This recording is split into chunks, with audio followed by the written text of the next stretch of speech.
ಕೇಂದ್ರಕ್ಕೆ ಕುಮಾರಣ್ಣ ಬೇಕು. ಮಂಡ್ಯ ಜನ ಕುಮಾರಣ್ಣನ ಕೈ ಹಿಡಿಯುತ್ತಾರೆ ಎಂಬ ವಿಶ್ವಾಸ ನನಗಿದೆ ಎಂದು ಸಂಸದ ಪ್ರತಾಪ್ ಸಿಂಹ ಹೇಳಿಕೆಯನ್ನು ಕೊಟ್ಟಿದ್ದಾರೆ. ಇನ್ನೊಬ್ಬರನ್ನ ಹೀಯಾಳಿಸುವ ಗುಣ ಕಾಂಗ್ರೆಸ್ ನಾಯಕರ ಅಹಿಂಸೆಯಲ್ಲಿಯೇ ಇದೆ. ಚಾಮರಾಜನಗರ, ಮೈಸೂರಲ್ಲೂ ಕೂಡ ಕಾಂಗ್ರೆಸ್ಗೆ ಹೀನಾಯವಾಗಿ ಸೋಲಾಗುತ್ತೆ. ಮಾಜಿ ಸಿಎಂ ಕುಮಾರಸ್ವಾಮಿ ಮಂಡ್ಯ ಅಭ್ಯರ್ಥಿ ಪರ ಪ್ರಚಾರಕ್ಕೆ ಬಂದಿದ್ದೇನೆ. ನಾಗಮಂಗಲದಲ್ಲಿ ಪ್ರಚಾರ ಸಭೆ ನಡೆಯುತ್ತಿದೆ. ನಿಶ್ಚಿತವಾಗಿ ಮಂಡ್ಯ ಕ್ಷೇತ್ರದಲ್ಲಿ ಕುಮಾರಣ್ಣ ಗೆದ್ದು ಕೇಂದ್ರದಲ್ಲಿ ಒಳ್ಳೆಯ ಖಾತೆಯನ್ನು ಪಡೆದು ಸಚಿವರಾಗ್ತಾರೆ. ರಾಜ್ಯಕ್ಕೆ ಹಲವಾರು ವಿಚಾರಗಳಲ್ಲಿ ಕೇಂದ್ರದಿಂದ ಸ್ಪಂದನೆ ಸಿಗ್ತಾ ಇದೆ.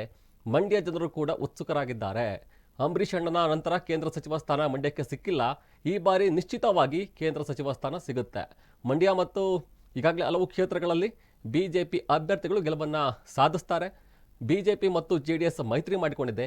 28ಕ್ಕೆ 28 ಸ್ಥಾನ ಗೆಲ್ಲುವ ಗುರಿಯನ್ನು ಇಟ್ಕೊಂಡಿದ್ದೇವೆ. ಕುಮಾರಸ್ವಾಮಿ ಕೇಂದ್ರಕ್ಕೆ ಹೋಗಿ ಒಳ್ಳೆಯ ಖಾತೆಯನ್ನು ಪಡಿತಾರೆ ಅಂತ ಹೇಳಿಕೆಯನ್ನು ಕೊಟ್ಟಿದ್ದಾರೆ.